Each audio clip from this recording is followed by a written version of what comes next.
ação de direito de resposta movida contra a TV Globo, passamos a transmitir a nota de resposta do senhor Leonel de Moura Brizola. Todos sabem que eu, Leonel Brizola, só posso ocupar espaço na Globo quando amparado pela justiça. Aqui cita o meu nome para ser intrigado, desmerecido e achincalhado perante o povo brasileiro. Quinta-feira, nesse mesmo Jornal Nacional, a prefeito de citar a editorial de O Globo foi acusado na minha honra e, pior, apontado como alguém de mente senil. Ora, tenho 70 anos, 16 a menos que meu difamador Roberto Marinho, que tem 86 anos. Se é esse o conceito que tem sobre os homens de cabelos brancos, que os use para si. Não reconheço a Globo autoridade em matéria de liberdade de imprensa e basta para isso olhar a sua longa e cordial convivência com os regimes autoritários e com a ditadura de 20 anos que dominou o nosso país. Todos sabem que critico há muito tempo a TV Globo, seu poder imperial e suas manipulações. Mas a ira da Globo que se manifestou na quinta-feira não tem nenhuma relação com posições éticas ou de princípio. É apenas o temor de perder o negócio bilionário que para ela representa a transmissão do carnaval. Dinheiro acima de tudo. Em 83, quando construía a passarela, a Globo sabotou, boicotou, não quis transmitir e tentou inviabilizar de todas as formas o ponto alto do carnaval carioca. Também aí não tem autoridade moral para questionar-me. E mais, reagi contra a Globo em defesa do Estado do Rio de Janeiro, que por 2 vezes contra a vontade da Globo elegeu-me como seu representante maior. E isto é que não perdoarão nunca. Até mesmo a pesquisa mostrada na quinta-feira revela como tudo na Globo é tendencioso e manipulado. Ninguém questiona o direito da Globo mostrar os problemas da cidade. Seria antes um dever para qualquer órgão de imprensa. Dever que a Globo jamais cumpriu quando se encontravam no Palácio Guanabara governantes de sua predileção. Quando ela diz que denuncia os maus administradores, deveria dizer sim que ataca e tenta desmoralizar os homens públicos que não se vergam diante do seu poder. Se eu tivesse as pretensões eleitoreiras de que tentam me acusar, não estaria aqui lutando contra um gigante como a Rede Globo. Faço porque não cheguei aos 70 anos de idade para ser um acomodado. Quando me insulta por nossas relações de cooperação administrativa com o governo federal, a Globo remorde-se de inveja e rancor e só vê nisso bajulação e servilismo. É compreensível. Quem sempre viveu de concessões e favores ao poder público não é capaz de ver nos outros senão os vícios que carrega em si mesmo. Que o povo brasileiro faça seu julgamento e, na sua consciência lúcida e honrada, separe os que são dignos e coerentes daqueles que sempre foram servis, gananciosos e interesseiros. Assina Leonel Brizola. A decisão da Justiça garantindo ao governador Leonel Brizola o direito de resposta ao Jornal Nacional da Rede Globo foi um dos episódios que marcaram a televisão brasileira na semana passada. Mais do que um ato de justiça, esse episódio foi mais um capítulo numa longa luta de Leonel Brizola e do trabalhismo brasileiro, uma luta de coerência e de lealdade. Nós vamos ficar conhecendo melhor a partir de agora.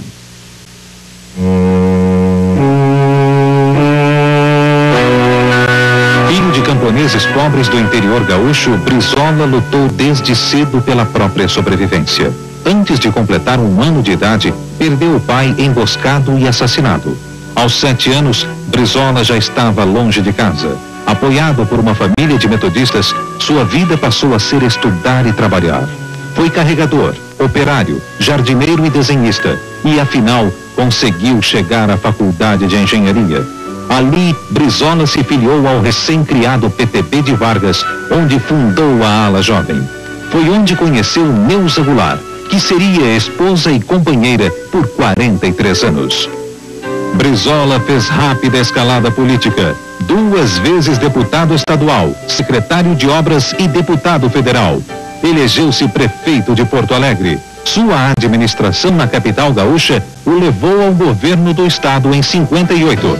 Começava então o maior programa educacional já realizado no Brasil. Brizola construiu 6.302 escolas, 3 vezes mais prédios escolares do que existia no Rio Grande do Sul. Nenhuma criança sem escola era o lema do seu governo. Com Brizola, pela primeira vez, a reforma agrária saiu do papel. Terras improdutivas nas mãos dos lavradores tornaram-se áreas de grande progresso agrícola. Brizola também encampou as multinacionais Bond & Share e ITT, que condenavam a ineficiência os serviços de eletricidade e telefonia do seu estado. A crise aberta pela renúncia do presidente Jânio Quadros em 61 levou à iminência de um golpe contra a Constituição. Insuflados pela UDN, os ministros militares e o Congresso tentavam impedir a posse do vice-presidente eleito João Goulart. Brizola liderou o povo gaúcho numa campanha para garantir as instituições democráticas. A campanha da legalidade contagiou o país. Avante brasileiros de pé, unidos pela liberdade. Sei que nós não temos poder militar, mas resistiremos com o nosso idealismo. Resistiremos com a força das nossas convicções e com o amor que temos pelo bom nome, pela honra e pela dignidade da nossa pátria. Jango, afinal, assumiu, mas não evitou a manobra parlamentarista que o povo derrotou em 63. O reconhecimento popular de Brizola viria com sua eleição a deputado federal pela Guanabara na maior votação proporcional de toda a história. No Congresso, foi um dos principais líderes da Frente Nacionalista, lutando pela execução das reformas de base do presidente João Goulart. Vem o golpe e o autoritarismo. Brizola tenta reeditar a resistência de 61. Todo o esforço seria inútil e o exílio tornou-se a única alternativa. A ditadura colocou o trabalhismo na ilegalidade e logo tratou de criar um sistema de comunicações dócil e submisso para dominar a mente do povo brasileiro. Durante 15 anos, falar ou escrever o nome de Leonel Brizola podia ser motivo de censura ou perseguição. Defender as propostas e os ideais do trabalhismo poderia significar prisão ou violência. As forças do retrocesso tinham entendido que estavam definitivamente liquidadas as lutas e as lideranças do povo brasileiro. A memória popular, porém, continuava viva. Quando Brizola retornou do exílio, tiraram-lhe a sigla do PTB. Lutando contra os políticos tradicionais, os grupos econômicos, desprezado pelas elites pretensiosas. A força do povo levou a vitória nas eleições para o governo do Rio em 1982. Brizola retomou aquela que foi sempre a sua principal bandeira. Iniciou aqui o programa do CIEPS, uma escola pública de qualidade, capaz de dar aos filhos do nosso povo o mesmo padrão das boas escolas da classe média e dos ricos. O cerco a Brizola aumentou quando ele foi o único a denunciar que o cruzado de Sarney não passava de uma farsa eleitoral. A mídia montou contra ele uma grande campanha, mas os fatos demonstraram em seguida que, mais uma vez, Brizola tinha razão. Tem que dar certo. 3 anos depois, quando aquela montagem eleitoreira estava reduzida a escombros e a inflação crescia dia após dia, o povo do Rio e do Rio Grande do Sul, que conhece de perto a trajetória de Brizola, deu a ele a maior votação entre os candidatos à presidência. Uma manifestação de confiança que seria repetida 1 ano depois, quando no primeiro turno, por maioria absoluta, Brizola foi eleito pela 2ª vez governador do Rio de Janeiro. De volta ao governo, Brizola se manteve fiel às lutas de toda a sua vida. Elegeu novamente a educação como a maior das prioridades. E ao longo dos 3 últimos anos, o governo do PDT investiu na escola pública mais de US$ 1,2 bilhão. O programa de construção desse CIEPS foi retomado e hoje se constitui no maior projeto educacional da América Latina. 506 CIEPs, entre eles 56 ginásios públicos, este ano estarão dando a mais de 500 mil de crianças, durante o dia inteiro, educação, alimentação, assistência médica e dentária, esporte e tudo que uma escola digna deve ter. O estado do Rio de Janeiro também ganhou uma nova universidade pública. A Universidade do Norte Fluminense já está funcionando em Campos como um centro de pesquisa de alto nível, voltada para as áreas da tecnologia de ponta.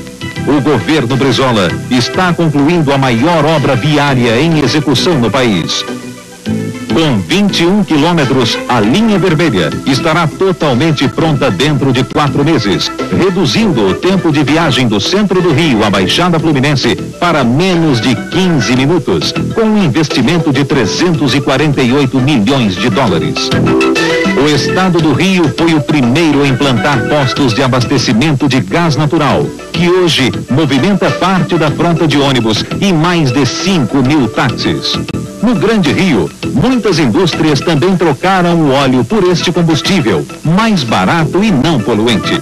O programa de gás natural do governo do estado está levando a Petrobras a construir gasodutos para diversas cidades do interior. Alguns dos cartões postais da cidade maravilhosa, como o Maracanã e o Elevado do Joá, foram totalmente recuperados e já não oferecem mais riscos à população. O governo do PDT também está levando luz elétrica a milhares de famílias de baixa renda em 56 municípios, com investimentos que até o final do ano chegarão a 100 milhões de dólares. No Rio de Janeiro, o acesso à terra está se tornando uma realidade através de dezenas de assentamentos realizados em áreas urbanas e rurais. Cerca de 90 mil famílias de 59 comunidades estão sendo beneficiadas pelos programas de regularização de terras e concessão de títulos de propriedade. A falta d'água está deixando de ser um drama na vida de 3 milhões de moradores do Grande Rio. O governo Brizola também realiza a maior obra de abastecimento d'água no Brasil, com um investimento de 110 milhões de dólares na ampliação do sistema Guandu. A capacidade da estação está sendo aumentada no equivalente a toda a água tratada de cidades como Porto Alegre e Recife. Outros 80 milhões de dólares estão sendo aplicados num conjunto de obras que acabarão de vez com o quadro de mortes e destruição provocado pelas constantes enchentes na Baixada Fluminense. A maior obra de saneamento do Rio de Janeiro, porém, está começando agora. O programa de despoluição da Baía de Guanabara, com um investimento total de quase 800 milhões de dólares, que representará ao longo dos próximos 4 anos o resgate de uma dívida social com 9 milhões de habitantes do Grande Rio. Tudo graças aos contratos do governo do estado com o Banco Interamericano de Desenvolvimento e o governo japonês, que garantem ao Rio de Janeiro o maior financiamento externo de toda a sua história. Nenhum estado investiu tanto proporcionalmente quanto o Rio de Janeiro. Esse conjunto de obras voltado para aqueles que sempre ficam à margem das prioridades públicas, o povo trabalhador, demonstra que Brizola, mesmo sabotado pelas elites e pelos meios de comunicação, não se desviou de seus compromissos com o povo. Nos últimos 40 anos, Brizola e o trabalhismo construíram uma história de lealdade e coerência, numa caminhada que não vai parar nunca, até que este país encontre os caminhos de um futuro digno para o seu povo.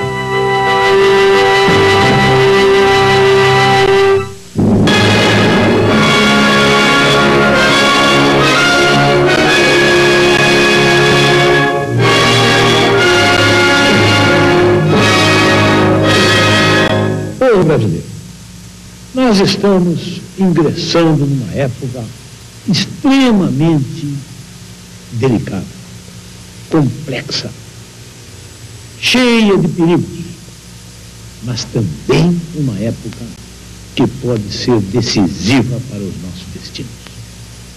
E à medida que as eleições se aproximam, então as coisas vão ficando cada vez mais perigosas.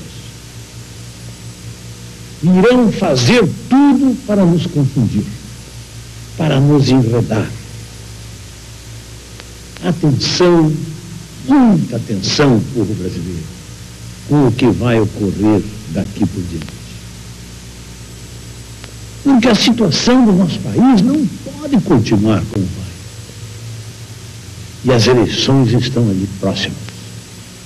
Daqui a 6 meses, praticamente, nós estaremos votando. E os que dominam, os que controlam o nosso país, têm receio, estão preocupados. O que irá fazer o povo brasileiro nas eleições? Porque o voto é secreto.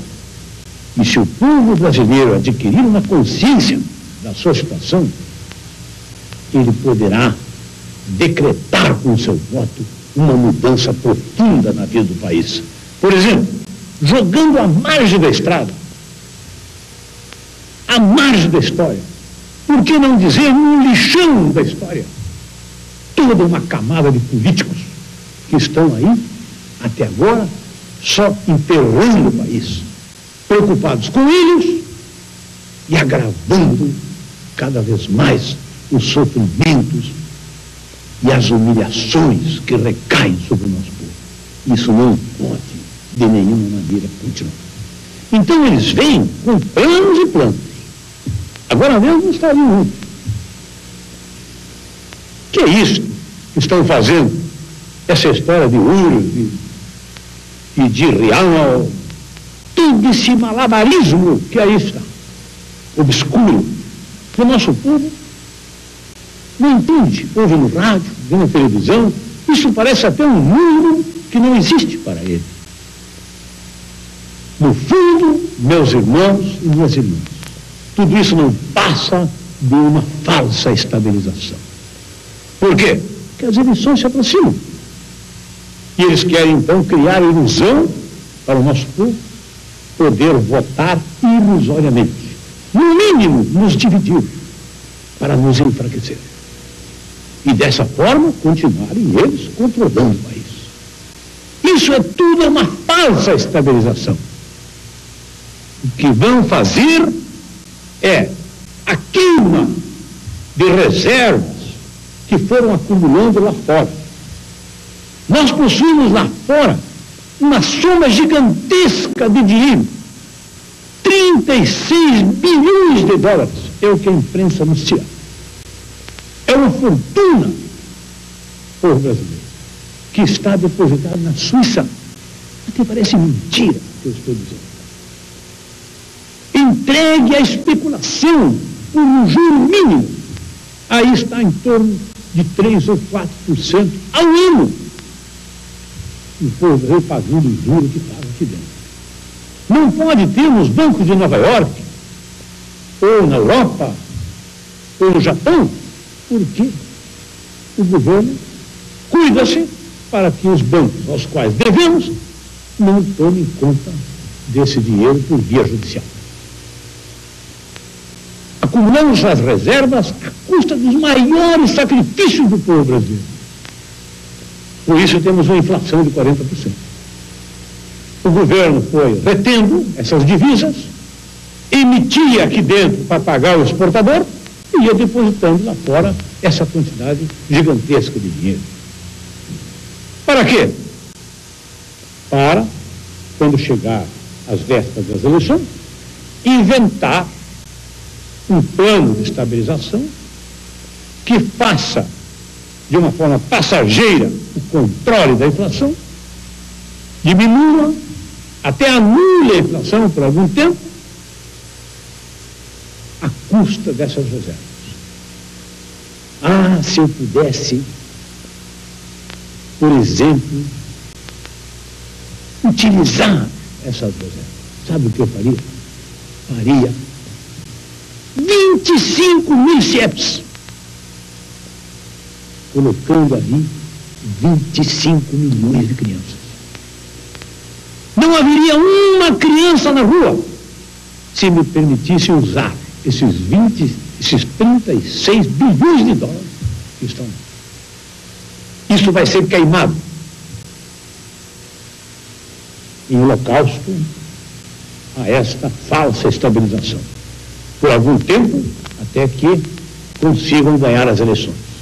exatamente, meus irmãos e minhas irmãs, assim como ocorreu com o Plano Cruzado. Fizeram aquela farsa, aquele engodo, as urnas estavam quentes ainda, nem todos os votos estavam contados, e tudo aquilo vinha abaixo, porque não passava de uma impostura. E por coincidência, o ministro, autor do plano, é candidato. Será isto coincidência? Tanto que eu digo o seguinte: se o atual ministro da Fazenda for o candidato, manipular a economia dessa maneira, ele vai ter uma resposta do povo brasileiro. A falta de credibilidade desse plano. Plano econômico, plano de recuperação econômica algum tem qualquer margem de êxito se não contar com o apoio da população. Isto é, precisa ter credibilidade para poder dar certo. E a falta de credibilidade ocorrerá pela circunstância do ministro ser a parte interessada, ser candidato. A mais, quanto aos fins desse plano, que impõe sacrifício ao povo brasileiro, aí é que está a questão principal. É um fim em si mesmo. Isso não passa de um ajuste, um acerto na contabilidade da exploração da nossa economia. Porque se os sacrifícios fossem feitos para pôr em ordem a vida brasileira, em benefício de um plano de desenvolvimento que criasse empregos, criasse trabalho no campo e na cidade, que desenvolvesse o nosso país para um melhor padrão de vida do povo brasileiro, para que as nossas crianças tivessem um destino, vá lá. Ainda se podia admitir. Mas eles nem falam nisto, nem falam em educação. Quando falam em serviços sociais é para compensar um pouco a argumentação. No fundo, é uma reciclagem de um sistema que não pode continuar. Por isso é que eu acho, povo brasileiro, que nos aproximamos de dias decisivos. Cuidado a partir de agora. Vamos nos cuidar. Vamos nos prevenir. Porque eles querem dominar as nossas mentes. Aqui está a maior força, o maior poder que Deus nos deu. Está aqui dentro das nossas mentes. E eles atuam por aí. Eles dominam os meios de comunicação. Realmente, a imprensa, rádios, televisões, principalmente as televisões, na maioria, salvo honrosas exceções, está sob pressão da chamada publicidade, das verbas de publicidade. E quem tem, quem dispõe, quem decide sobre as verbas de publicidade? Os grupos econômicos, as grandes empresas nacionais e estrangeiras. Então, os meios de divulgação, de comunicação, estão a serviço, estão dentro do que chamamos o establishment. Toda essa situação que aí está, que é o sistema econômico, que é o modelo econômico. Isso está explorando o nosso povo, degradando a nossa gente, humilhando o nosso país, levando-nos à crise. Só uma forma de continuar tudo isso é que consigam dominar as nossas mentes, consigam nos dividir, nos debilitar, nos enfraquecer. Nós precisamos nos prevenir com tudo isso. Tudo que temos que ler daqui por diante, tudo que temos que ouvir na televisão, especialmente, meus irmãos e minhas irmãs, precisa ser feito com um espírito crítico. Nós precisamos pensar, o que querem dizer com isso? Aonde querem chegar com isso? O que querem com isso? Nós temos o direito de ser desconfiados pelo que vem fazendo com o nosso povo, com o nosso país. E vamos cultivar a nossa união, porque divididos somos fracos. Eles continuam. O povo unido, como diz aquele refrão. Jamais será vencido. Isso é verdade. Vamos cultivar a nossa união. Porque dessa gente que está aí, falando nessa linguagem que chamamos de economês, de urbes, e que está promovendo a dolarização, quer dizer, como diz o professor Mingabira, estão agora trazendo o colonialismo sobre a própria moeda. Dessa gente não vem solução. Desse mato, meus irmãos, não sai coelho. Nós só poderíamos esperar uma saída para tudo isso vindo do povo, da força do povo. E para isso, o nosso povo precisa estar unido. Vamos cultivar a nossa união. Lembremos do que aconteceu no plebiscito. Ali tivemos um exemplo. Todos os políticos importantes, os meios de comunicação, Câmara, Senado, enfim, todo mundo estava aí fazendo a propaganda do parlamentarismo. Queriam impor o parlamentarismo. E o povo sozinho, com poucos ao seu lado, disse um não ao golpe do parlamentarismo. Queriam instituir um regime com uma capa legal para fazer a opressão e melhor arrochar o povo brasileiro. Ali o que ocorreu? Uma união. Mais de 70% dos votos válidos manifestaram-se contra a aventura parlamentarista. Vamos nos unir, porque só unidos nós vamos passar por esta época, que vai desembocar nas eleições de 3 de outubro. Daqui a apenas praticamente um semestre. E ali as coisas vão se decidir. O povo brasileiro unido pode fazer uma revolução. Uma revolução que vai trazer uma saída, que vai trazer uma perspectiva para o nosso povo. E tudo parece curioso. Não vai ser difícil. O difícil é manter esse sistema que está aí. À medida que a vida se normalize em nosso país, nós iremos ver que vamos sair, com o nosso povo unido e mobilizado. Essas eleições, se encontrarem o povo brasileiro unido, consciente da sua força e do seu destino, eu não tenho a menor dúvida, nós estaremos diante do milagre de uma grande revolução. Revolução democrática pelo voto. E, sobretudo, uma revolução que vai nos colocar na retomada do desenvolvimento, da recuperação de uma vida digna para o nosso povo. E como fazer tudo isto? Tudo realmente, a partir daí, será muito simples. A grande revolução será feita através do trabalho. Trabalho nas fábricas, nos escritórios, nas cidades e principalmente no campo. Vamos encher os nossos galpões de alimentos. Vamos fazer com que todos os brasileiros tenham oportunidade de trabalho e de emprego. Vamos fazer que num país como este, imenso, gigantesco, o direito sagrado e inseparável do nosso destino, de que cada família tem o direito a uma propriedade para viver ou para produzir no campo. Através do trabalho, o povo brasileiro irá se reconstruir. Saindo desse contexto em que não temos saída, nós nos encontramos prisioneiros de uma situação. Cada vez se aprofunda, pesa mais sobre nós um esquema colonialista.